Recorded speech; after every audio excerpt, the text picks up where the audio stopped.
ಘನಫಲ ಕಂಡುಹಿಡಿಯೋದು. ಮೇಲ್ಮೈ ವಿಸ್ತೀರ್ಣ ಇದು ಘನಫಲ ಅಲ್ಲ, ಮೇಲ್ಮೈ ವಿಸ್ತೀರ್ಣದ. ನೋಡ್ರಲ್ಲ, ಘನಾಕೃತಿ ಅಂದ್ರೆ ಹೆಂಗಿರ್ತದ ಅನ್ನೋದು ತೋರಿಸಿದ್ ನಾನು ನಿಮಗೆ. ಎಷ್ಟು ಬದಿಗಳು ಇರ್ತಾವ ನೋಡ್ರಿ. ಯಾಕಂದ್ರೆ ಒಂದು ನೀವು ಅದೊಂದು ಇದನ್ನ ಆಟ ಆಡ್ತಿರ್ತಿರಲ್ಲ, ಚೌಕ್ ಅಂತದ ಅದ್ರದ್ದು 4 ಬದಿ. ಒಂದು ಬೇಡ ರಾಕೆಲ್ ಎಣ್ಣೆ ಡಬ್ಬಿ ತಗೋರಿ, ರಾಕೆಲ್ ಎಣ್ಣೆ ಡಬ್ಬಿದೆ ಆಯ್ತದ ಘನ ಇರ್ತದದು.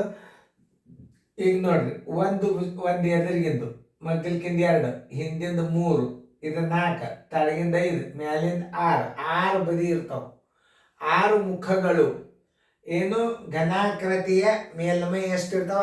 6 ಮುಖಗಳು ಇರ್ತಾವ. ಆದ್ದರಿಂದ ಅದನ್ನ ಕ್ಷೇತ್ರಫಲ ಹೆಂಗೆ ಕಂಡುಹಿಡಿಬೇಕು ಅನ್ನೋದು ಒಂದು ಸೂತ್ರದ ಲಕ್ಷ್ಯ ಕೊಟ್ಟು ನೋಡ್ರಿ. ಎದರದು ಘನಾಕೃತಿಯ ಭುಜ ಬರೋಬ್ಬರಿ,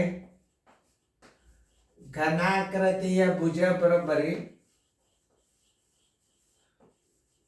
ಬರೋಬ್ಬರಿ 6 ಸೆಂಟಿಮೀಟರ್. 6 ಸೆಂಟಿಮೀಟರ್. ಘನಾಕೃತಿಯ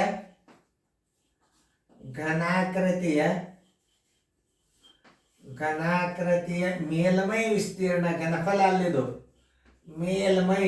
ಇಲ್ಲಿ ಅರ್ಥ ಮಾಡ್ಕೋರಿ, ಮೇಲ್ಮೈ ನೋಡ್ರಿ, ಮೇಲ್ಮೈ ವಿಸ್ತೀರ್ಣ ಬರೋಬ್ಬರಿ, ಮೇಲ್ಮೈ ವಿಸ್ತೀರ್ಣ ಬರೋಬ್ಬರಿ ಎಷ್ಟು ಬದಿಯವ, ಎಷ್ಟು ಮುಖ ಅವ?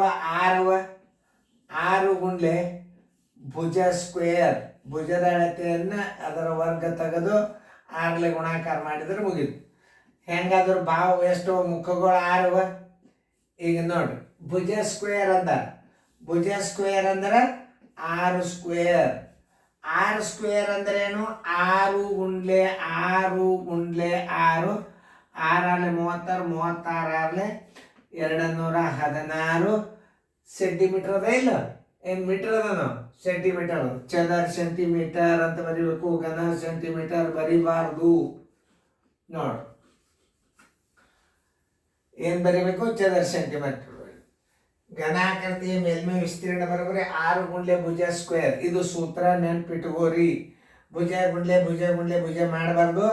ಈ 6 ಯಾಕೆ ಇಟ್ಟಿವು ಅಂತಂದ್ರೆ, ಒಂದು ಘನಾಕೃತಿಯ ಮುಖಗಳು ಎಷ್ಟು?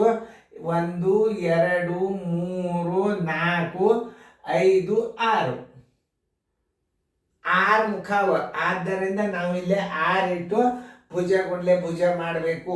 6 ಇಟ್ಟು ಭುಜ ಗುಂಡ್ಲೆ ಭುಜ ಮಾಡಿದರೆ ಘನಾಕೃತಿಯ ಮೇಲ್ಮೈ ವಿಸ್ತೀರ್ಣ ಬರ್ತದೆ 216 ಚದರ centimetre. Answer is equal to ಎಷ್ಟು? 216 ಚದರ ಸೆಂಟಿಮೀಟರ್. ಘನ ಮೀಟರ್ ಬರಿಬಾರ್ದು, ಘನಫಲ ಅಲ್ಲಿದು.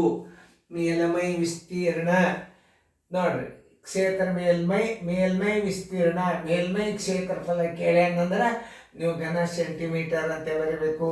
ಮೀಟರ್ ಇದ್ದರೆ ಘನ ಮೀಟರ್ ಬರಿಬೇಕು. ತಿಳಿತಲ್ಲ?